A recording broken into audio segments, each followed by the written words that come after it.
Dios les bendiga a todos. Ya estamos en el día número 59 del plan de lectura de la Biblia en un año.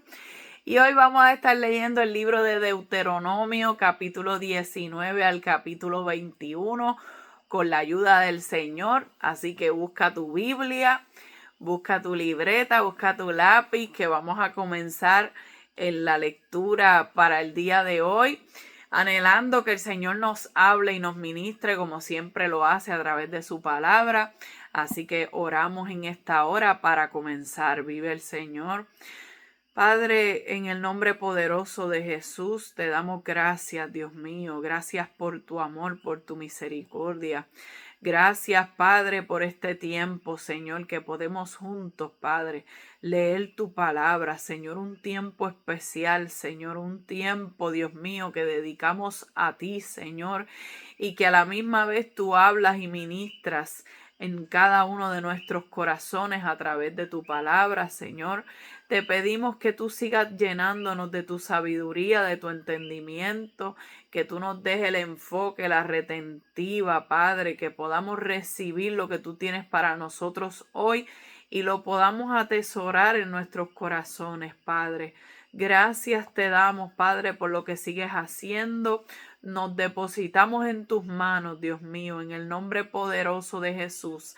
Amén y amén. Gloria a Dios. Leemos Deuteronomio capítulo 19 en el nombre del Padre, del Hijo y del Espíritu Santo. Amén. Cuando Jehová tu Dios destruya a las naciones cuya tierra Jehová tu Dios te da a ti, y tú las heredes y habites en sus ciudades y en sus casas, te apartarás 3 ciudades en medio de la tierra que Jehová tu Dios te da para que la poseas. Arreglarás los caminos y dividirás en 3 partes la tierra que Jehová tu Dios te dará en heredad, y será para que todo homicida huya allí. Y este es el caso del homicida que huirá allí y vivirá. Aquel que hiriere a su prójimo sin intención y sin haber tenido enemistad con él anteriormente, como el que fuere con su prójimo al monte a cortar leña y al dar su mano el golpe con el hacha para cortar algún leño, saltar el hierro del cabo y diere contra su prójimo y éste muriere, aquel huirá a una de estas ciudades y vivirá. No sea que el vengador de la sangre enfurecido persiga al homicida y le alcance por ser largo el camino y le hiera de muerte, no debiendo ser condenado a muerte por cuanto no tenía enemistad con su prójimo anteriormente. Por tanto yo te mando diciendo, separarás 3 ciudades. Y si Jehová tu Dios ensanchare tu territorio como lo juró a tus padres, y te diere toda la tierra que prometió dar a tus padres, siempre y cuando guardares todos estos mandamientos que yo te prescribo hoy para ponerlos por obra, que ames a Jehová tu Dios y andes en sus caminos todos los días, entonces añadirás 3 ciudades más a estas 3, para que no sea derramada sangre inocente en medio de la tierra que Jehová tu Dios te da por heredad, y no seas culpado del derramamiento de sangre. Pero si hubiera alguno que aborreciere a su prójimo, y lo acechare y se levantare contra él, y lo hiriere de muerte y muriere, si huyere a alguna de estas ciudades, entonces los ancianos de su ciudad enviarán y lo sacarán de allí y lo entregarán en mano del vengador de la sangre para que muera. No le compadecerás y quitarás de Israel la sangre inocente, y te irá bien. En la heredad que poseas en la tierra que Jehová tu Dios te da, no reducirás los límites de la propiedad de tu prójimo que fijaron los antiguos. No se tomará en cuenta un solo testigo contra ninguno, en cualquier delito ni en cualquier pecado, en relación con cualquiera ofensa cometida. Solo por el testimonio de 2 o 3 testigos se mantendrá la acusación. Cuando se levantare testigo falso contra alguno, para testificar contra él, entonces los dos litigantes se presentarán delante de Jehová y delante de los sacerdotes y de los jueces que hubiere en aquellos días, y los jueces inquirirán bien, y si aquel testigo resultare falso y hubiere acusado falsamente a su hermano, entonces haréis a él como él pensó hacer a su hermano, y quitarás el mal de en medio de ti. Y los que quedaren oirán y temerán, y no volverán a hacer más una maldad semejante en medio de ti. Y no le compadecerás vida por vida, ojo por ojo, diente por diente, mano por mano, pie por pie. Capítulo 20.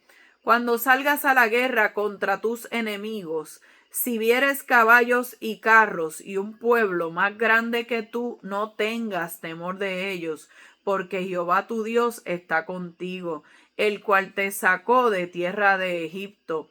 Y cuando os acerquéis para combatir, se pondrá en pie el sacerdote y hablará al pueblo y les dirá: Oye Israel, vosotros os juntáis hoy en batalla contra vuestros enemigos.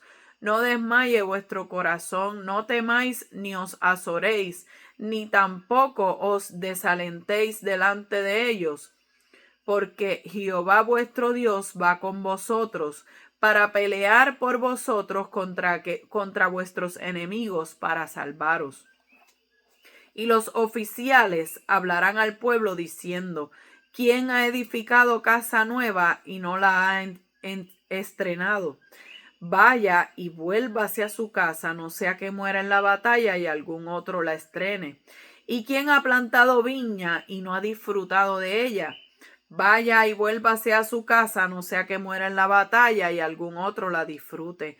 ¿Y quién se ha desposado con mujer y no la ha tomado? Vaya y vuélvase a su casa, no sea que muera en la batalla y algún otro la tome.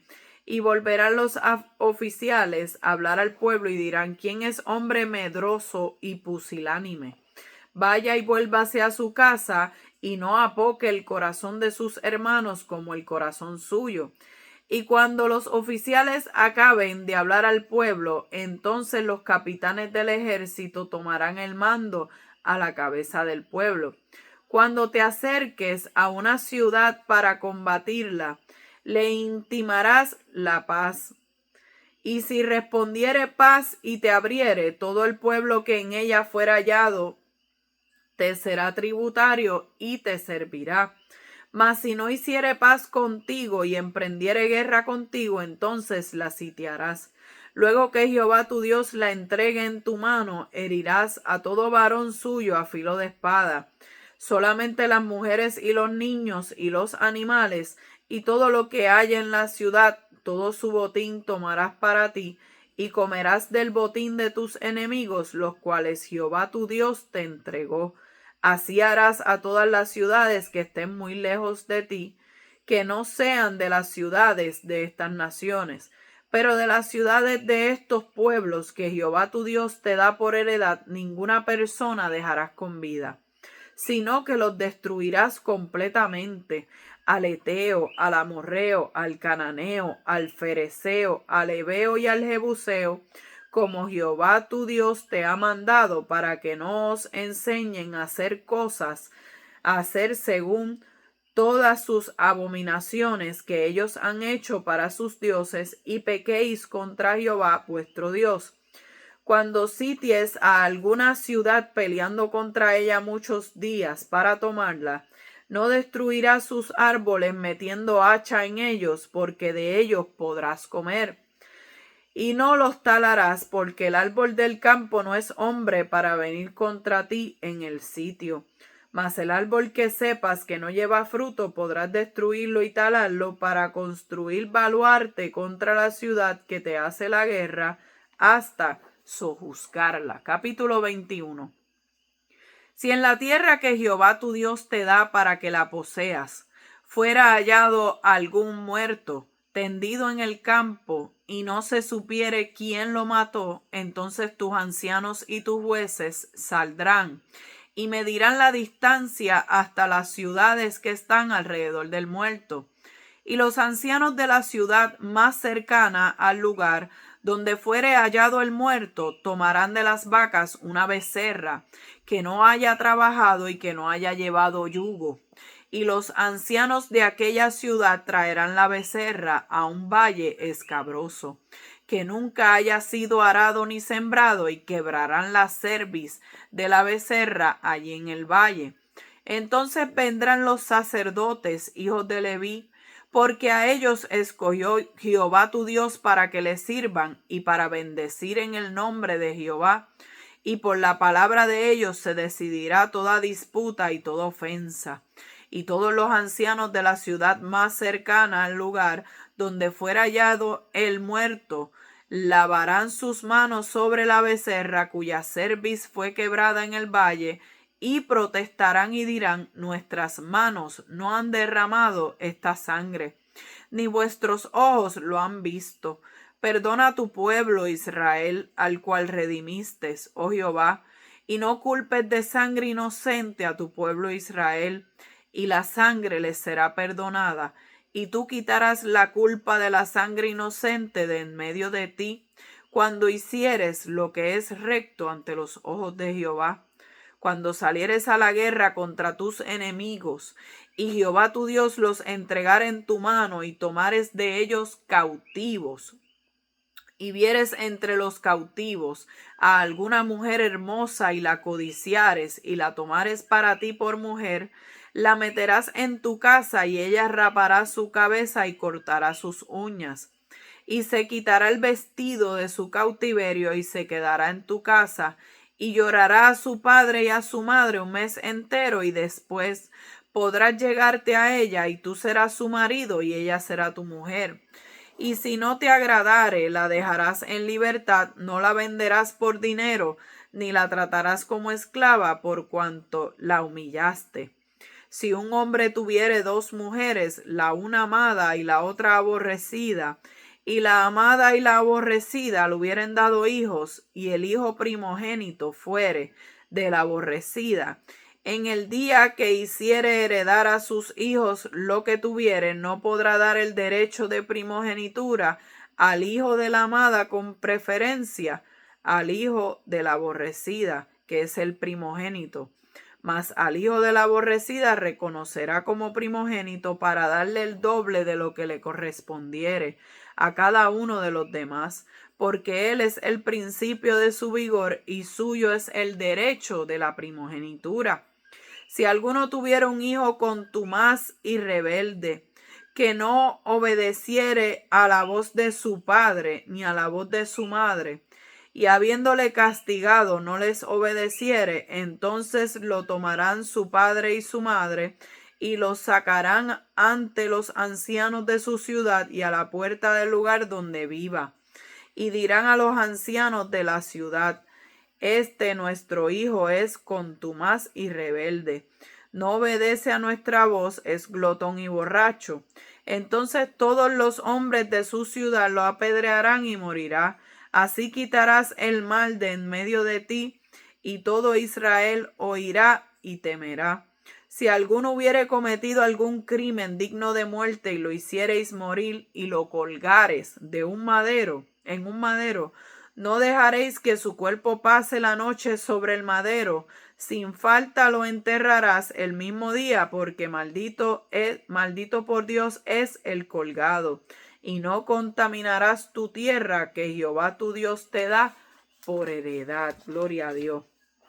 Aquí estamos viendo en estos capítulos del 19 al capítulo 21. En el capítulo 19 está nuevamente hablando acerca de las ciudades de refugio, está hablando acerca de lo que son, ¿verdad?, los testigos, del testigo falso, menciona al vengador de la sangre, y estamos viendo que pareciera como que está repitiendo lo mismo, pareciera como que ya está tocando temas que ya se habían tocado, pero tenemos que entender que la palabra no está repitiendo lo mismo ni por accidente, ni porque quiera, ¿verdad?, ser redundante. Es que esto tiene una función, ¿verdad? Porque el libro de Deuteronomio no es solamente un libro compuesto de una colección de leyes, sino que vemos que es el discurso final de Moisés, antes de Moisés morir, justo antes de entrar a la tierra prometida. Y él está enfatizando, él está reorganizando todo, ¿verdad? Y está aplicando esta ley. Acuérdense que esta es una nueva generación, esta no fue la misma generación que había salido de Egipto, estos eran los hijos de los que salieron de Egipto. ¿Por qué? Porque la generación original murió en el desierto, pero la que iba a entrar a la tierra prometida eran los hijos de aquellos que habían salido. Por lo tanto, es como Moisés recalcándoles a ellos, por si quizás, ¿verdad?, no presenciaron algo, quizás estaban pequeños para el tiempo en el cual el Señor había hecho todas esas maravillas en el desierto. Entonces vemos que está, ¿verdad?, aplicando esta ley a esta nueva generación porque están a punto de entrar a la tierra prometida. Y vemos que en los capítulos de Deuteronomio, el capítulo 1 al 11, vemos que se trata de unas exhortaciones. Pero ya entonces del capítulo 12 al 26 vemos que es una aplicación, ¿verdad?, práctica de la ley al contexto, ¿verdad?, de la tierra prometida. Y vemos que en el caso, ¿verdad?, de las ciudades de refugio, primeramente se mencionan en Números 35. Se está dejando saber ¿verdad?, que deben haber unas ciudades de refugio, y se da esta instrucción general en el desierto. Ya en Deuteronomio capítulo 4, cuando ya ellos están cerca, ¿verdad?, ahí, ¿verdad?, en Moab, ¿verdad?, ahí cerquita de lo que es la tierra prometida, en la frontera, vemos que entonces vuelven a mencionar las ciudades de refugio en Deuteronomio capítulo 4. Y ahí Moisés, ¿verdad?, las establece, estas 3 ciudades de refugio al este del Jordán. Acuérdense que ahí habían unas tribus que habían tomado unos territorios allí, como la tribu de Gad, como la tribu de Manasés. Habían tomado esos territorios fuera, ¿verdad?, de la tierra prometida. Al este del Jordán vive el Señor, y allí se establecieron 3 ciudades de refugio, y se iban a establecer 3 más, pero dentro de la tierra prometida. ¿Para qué eran estas ciudades de refugio? Bueno, para aquel que hubiera quitado la vida a otro por medio de un accidente, que quizás pues estaba utilizando alguna herramienta para cortar un árbol, el hacha se le rompió y le dio al otro. Muchos accidentes que pasan aún en el trabajo, aún, ¿verdad?, en alguna situación de la vida diaria, pues entonces esa persona que quizás hubiera matado a otro o cometido un homicidio negligente, un homicidio que no fuera premeditado, que no fuera planificado, que no fuera hecho con maldad, ¿verdad?, con deseo de quitarle la vida a otro, pues esa persona que quizás cometió ese homicidio involuntario y accidentalmente, podía entonces huir a esas ciudades de refugio y permanecer allí para que el vengador de la sangre no fuera y le quitara la vida. ¿Quién podía ser el vengador de la sangre? Podía ser un familiar, podía ser un padre, un hermano, un hijo, algún familiar que quisiera tomar represalias, algún familiar o algún ser querido, algún amigo que quisiera hacer, ¿verdad?, vengar esa sangre y quisiera tomar la justicia en sus manos. Pero lo que se procuraba era, ¿verdad?, que se pudiera probar si había algún testigo, si había alguna manera de probar que este homicidio fue negligente, y que en su debido momento esta persona pudiera pasar por un justo juicio en el cual se pudiera probar. Pero mientras tanto se refugiaban allí hasta que, ¿verdad?, como uno dice, las aguas se calmaran y los ánimos no estuvieran tan fuertes, sino que entonces se pudiera tomar las cosas, ¿verdad?, con la debida seriedad, y se pudiera aplicar la justicia en estos casos sin que entonces, ¿verdad?, esa persona perdiera la vida. Así que lo vemos en Deuteronomio capítulo 4. ¿Y por qué lo vuelve a repetir en Deuteronomio capítulo 19? Porque ahora se está explicando cómo funcionarán en la tierra prometida. Se están dando detalles y se está dando un énfasis en lo que es la justicia. También se añaden algunos elementos en este capítulo de Deuteronomio 19. ¿Por qué? Porque está añadiendo que se debía ampliar el número de ciudades de refugio si Dios ensanchaba el territorio. Obviamente, si Dios ensancha el territorio, hay que asignar más ciudades de refugio. Y eso era importante que se hablara desde ahora porque todo el mundo tenía que cooperar. Se les había dado a cada uno, ¿verdad? Se les había asignado cuál iban a ser más o menos la cantidad de tierras o los territorios que iban a tener. Luego, ¿verdad? Esas tierras se reparten en el libro de Josué. Pero, ¿verdad? Era importante que desde ahora se hablara para que todos cooperaran, ¿verdad? Y dieran y aportaran de sus tierras y de sus terrenos asignados para llevar a cabo lo que son estas ciudades de refugio.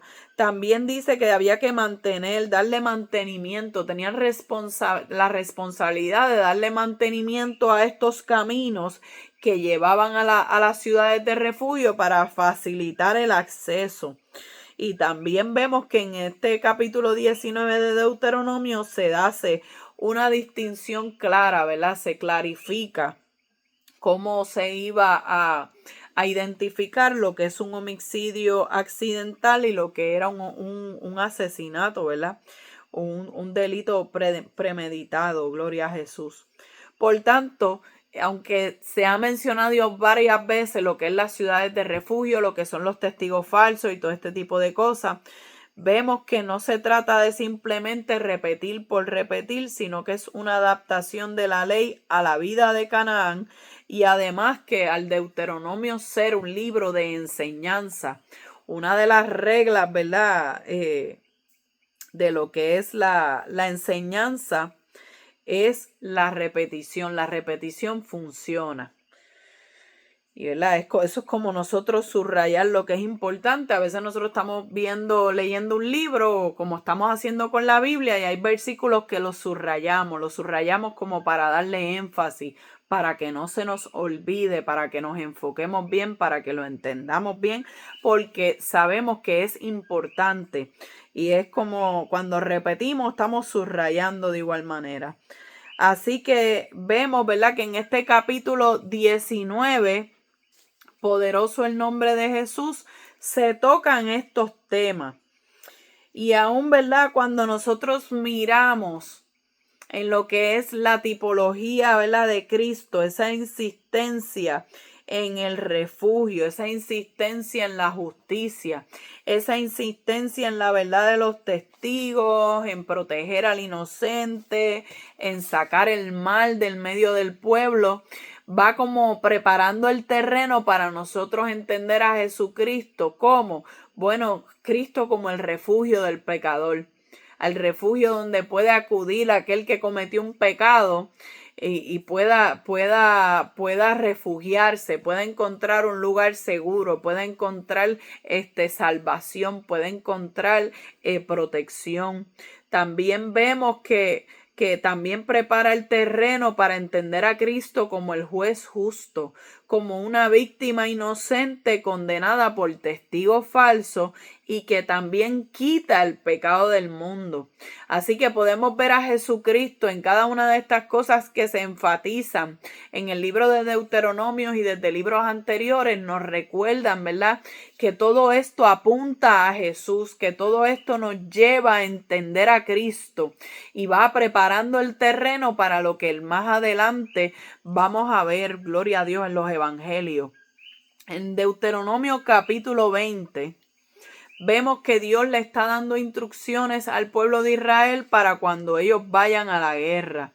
Está mencionando, ¿verdad?, que antes de la batalla los sacerdotes debían animar al pueblo, recordando que era Dios el que peleaba por ellos. Dios peleaba por ellos, que no tenían por qué temer, porque Dios estaba ahí para pelear por ellos. Y habían también unas exenciones, habían unas, ¿cómo se le dice? ay santo, habían unas excepciones, ¿verdad? O exenciones, habían unas cláusulas, por decirlo así. Estaba buscando una palabra.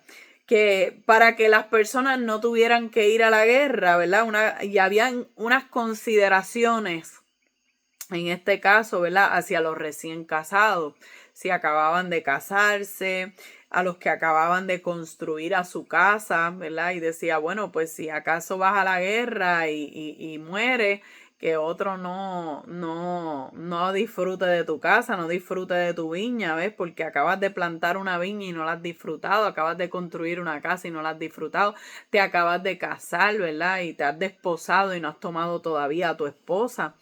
Así que vemos que menciona estas cláusulas, pero también menciona a los que tuvieran miedo. Esto es bien, bien interesante. Aleluya. Porque está diciendo, ¿quién es hombre medroso y pusilánime? Eso en el versículo 8 del capítulo 20. Vaya y vuelva hacia su casa y no apoque el corazón de sus hermanos como el corazón suyo.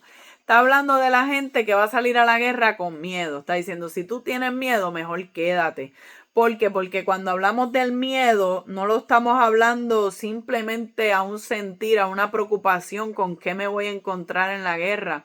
Estamos hablando de falta de fe, de falta de confianza en Dios, o gente que va a ir a la guerra por obligación o van de mala gana. No, mejor quédate, porque si vas a ir sin ganas, si vas a ir sin fe, sin confianza en el Dios que está contigo, pues ¿sabes qué? Le vas a dañar el ánimo a los demás. ¿Por qué? Porque van a apocar, no apoque el corazón de sus hermanos. Mira qué palabra, apoque. Eso viene de qué, de hacerlo más pequeño, de apocar, de desanimar. Acuérdese de aquellos espías que fueron enviados a Canaán, que 10 de ellos llegaron con un reporte negativo, porque habían gigantes, porque habían naciones poderosas, porque habían ciudades amuralladas, y llegaron trayendo un reporte negativo, un reporte de queja. Nosotros no vamos a poder como esta gente, nosotros somos como gallinas al lado de ellos. ¿Y qué hicieron? Hicieron que el pueblo desfalleciera, que el pueblo se desanimara, que el pueblo comenzara a murmurar en contra de Dios. Por eso es que es importante que nosotros velemos de qué personas nos rodeamos y cuáles son sus actitudes, cuáles son sus puntos de vista, ¿verdad? ¿Qué palabra sale por sus bocas? A veces decimos, eso no importa, yo no le hago caso. No es solamente que yo no le hago caso, es que es contagiosa esa falta de fe, esa falta de confianza en Dios. Y si algo usted necesita es escuchar palabra que lo anime, que lo exhorte, que le aumente la fe, no palabra que lo desanime, ni palabras que los haga enfocarse en los problemas, ni los haga pensar negativo. Porque sabes que Dios estaba diciendo, si hay gente que tiene miedo, si hay alguno en medio del pueblo, si hay un hombre medroso y pusilánime, que se vuelva a su casa, que no vaya a la guerra así, que no vaya a pelear sin ganas, que no vaya a pelear sin fe, sin confianza. ¿Sabes por qué? Porque hay que salir a la guerra fortalecidos en la fe. Hay que salir a la guerra confiados en el Dios que nosotros le servimos, que es poderoso para darnos la victoria. Gloria a Jesús. Y dice también en ese capítulo 20 que aquellas naciones lejanas, que ellos antes de entrar en conflicto o en guerra ofrecieran paz antes de atacar, ¿verdad? Y si las personas accedían, ¿verdad?, a lo que es la paz, pues entonces los iban a tomar a ellos por siervos. Pero no iban a destruir la ciudad, no iban a acabar con la gente, sino que se les daba la opción, se les daba la oportunidad de que si ellos escogían paz, pues entonces era una manera de rendirse pacíficamente sin que tuvieran que perder la vida. Pero eso habla de las naciones lejanas, pero dice que aquellos pueblos que son, ¿verdad?, de las naciones, como son los aeteos, al amorreo, al cananeo, Ya lo estoy viendo en el versículo 16, capítulo 20. Dice, pero de las ciudades de estos pueblos que Jehová tu Dios te da por heredad, ninguna persona dejarás con vida. Está diciendo, esto de ofrecer paz es a las naciones lejanas. Pero a los pueblos que habitan en la tierra que Dios te da por heredad, al cananeo, al jebuseo, al fereceo, a todos esos feos, a toda esa gente está diciendo, ninguno los vas a dejar con vida. ¿Para qué? Para que no os enseñen a hacer según todas sus abominaciones que ellos han hecho para con sus dioses y pequéis contra Jehová. O sea que el Señor dijo, los vas a destruir completamente. A estas ciudades, pues podías, ¿verdad?, ofrecerle otras oportunidades o podías solamente, ¿verdad?, en el caso de ofrecerles paz, ¿verdad? Aquí en el versículo 13 lo dice, que herirás a todo varón suyo a filo de espada, solamente las mujeres y los niños y los animales y todo lo que haya en la ciudad, todo su botín tomarás para ti, comerás del botín de tus enemigos. O sea, dejando saber, ¿verdad?, que a los varones los iban a matar a filo de espada, pero en el caso de las mujeres, los niños y los animales, pues entonces sí, ¿verdad?, se les podía dar una oportunidad. Esta era la manera, ¿verdad?, en que el Señor les estaba dejando saber que si ellos, ¿verdad?, escogían la paz antes de ellos atacar, pues entonces iban a ofrecer paz y iban a tomar las cosas, ¿verdad?, de otra manera. Vive Dios, déjame leerlo. Cuando te acerques a una ciudad para combatirla, le intimarás la paz. Si respondiere paz y te abriere, todo el pueblo que en ella fuera hallado te será tributario y te servirá. Si todo el pueblo dijera paz, todos iban a servirle. Mas si no hiciere paz contigo y emprendiere guerra contigo, entonces la sitiarás. Luego que Jehová tu Dios la entregue en tu mano, herirás a todo varón suyo a filo de espada. Ahora sí lo entendimos bien, ¿verdad? Cuando se trata de lo que es las personas dijeran paz, entonces todo el pueblo les iba a servir, que iban a ser tomados, ¿verdad?, como siervos. Luego entonces dice que si no quisiera hacer paz, entonces la vas a atacar. A los varones, ¿verdad?, los vas a herir a filo de espada, y a las mujeres, a los niños y todo el botín, todo lo tomarás para ti. Pero pues ninguna de estas opciones eran para las ciudades cananeas, para las naciones que se encontraban allá en la tierra prometida. Ahora sí. Así que vemos que también, esto me pareció bien interesante, dice, cuando sities a alguna ciudad, peleando contra ella muchos días para tomarla, no destruirás sus árboles, metiendo hacha en ellos, porque de ellos podrás comer y no los talarás. Porque el árbol del campo no es hombre para venir contra ti en el sitio. Mas el árbol que sepas que no lleva fruto, podrás destruirlo y talarlo, para construir baluarte contra la ciudad que te hace la guerra hasta sojuzgarla. Mira qué precioso esto. Me recuerda Juan el Bautista cuando decía que ya el hacha está puesta a la raíz del árbol, y todo árbol que no dé buen fruto será cortado y echado al fuego. Está hablando de los árboles que no producen, hablando también, ¿verdad?, aplicándolo espiritualmente a cuando nosotros no damos fruto. ¿Por qué? Porque un árbol que no da fruto no está teniendo ninguna función, no está dando ningún resultado, está inutilizando el terreno, y ese terreno se puede aprovechar para algo que crezca, que dé fruto y alimente a otro.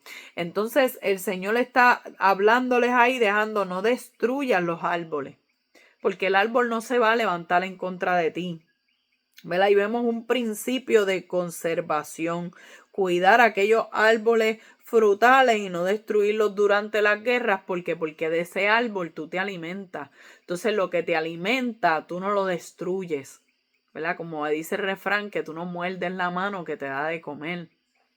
Entonces, todas esas personas que son de bendición a nuestras vidas, nosotros tenemos que velar que nosotros no estemos haciendo lo que Dios les está advirtiendo. No los destruyas, no los ataques. Si no te hacen daño y si te dan alimento, te alimentan, si dan fruto y son de bendición, ¿para qué los vas a destruir? ¿Para qué les vas a hacer daño? Si están produciendo. están siendo de bendición, están alimentándote a ti, alimentando a otro, ¿verdad? Pero también está dejando saber que si el árbol no lleva fruto, entonces lo puedes destruir. O sea que lo que no produce puede ser destruido por el enemigo, ¿verdad? Tiene muchas aplicaciones esta palabra porque nos recuerda que tenemos que dar fruto.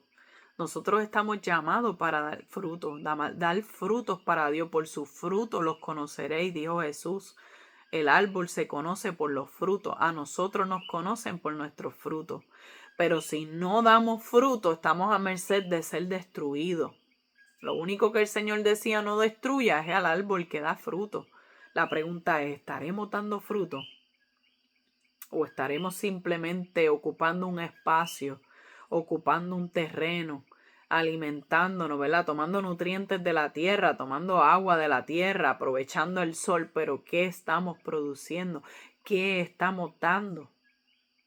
¿Verdad? Cuando alguien nos ve, dice, bueno, este árbol lo puedo talar o este árbol no lo voy a talar porque este árbol produce. ¿Qué puede decir el Señor de nosotros? ¿Verdad? Esta hermana, este hermano me produce, este hermano da fruto o este hermano todavía no está dando fruto. Le voy a dar un año más a ver qué pasa. Si no, la voy a cortar. ¿Qué estamos produciendo? Gloria a Dios. Porque fíjense en que el único árbol que no iban a destruir era el árbol que estaba dando fruto, el árbol que da de comer a otro, el árbol que es de bendición, el árbol que da a otros y alimenta a otros con lo que ella produce, con lo que ella da. ¿Seremos nosotros como esos árboles? ¿O somos como los árboles que están en peligro de ser talados porque no producen nada? Ya en el capítulo 21 vemos que está hablando de casos sociales, de cosas familiares, ¿verdad? Habla del homicidio sin resolver, si no había testigos, si aparecía, ¿verdad? El cuerpo de un muerto y no se sabía qué pasó ahí. Pues los ancianos debían realizar un ritual para pedir expiación y evitar culpa sobre la comunidad.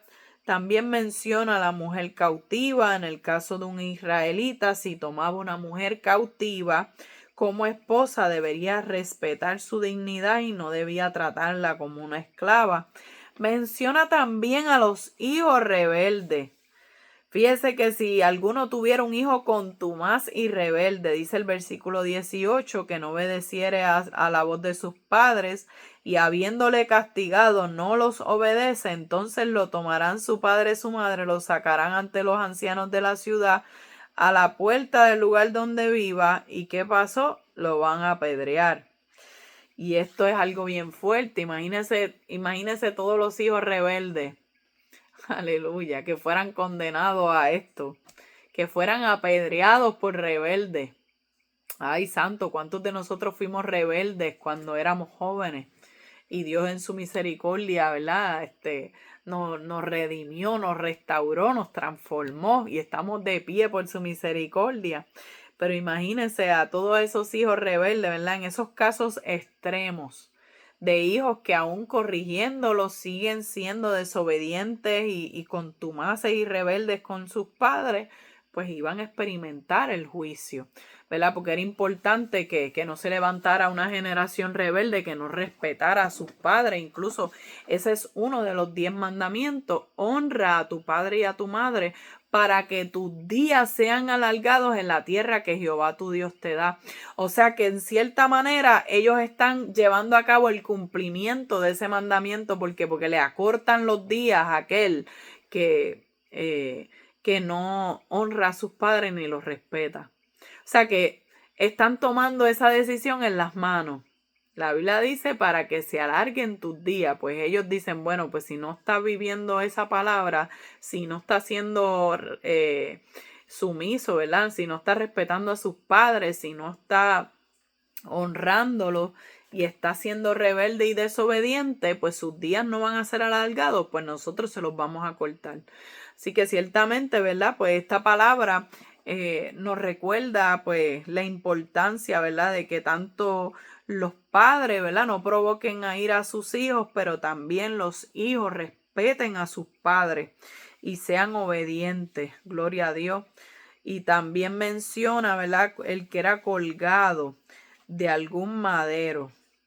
Si alguno hubiere cometido algún crimen digno de muerte y lo hiciereis morir y lo colgareis de un madero, no dejaréis que su cuerpo pase la noche sobre el madero. Sin falta lo enterrarás el mismo día, porque maldito por Dios es el colgado, y no contaminarás tu tierra que Jehová tu Dios te da por heredad. Gloria a Dios. Fíjense que vemos que maldito era el que era colgado en un madero. Pablo aplicó esto a Jesús en Gálatas capítulo 3 versículo 13, porque dice: Cristo nos redimió de la maldición de la ley, hecho por nosotros maldición. ¿Por qué? Porque ciertamente, ¿verdad? La crucifixión es vista como ese cumplimiento. Él fue colgado de un madero, o sea, él se hizo maldición y de esa manera nos redimió a nosotros de la maldición de la ley.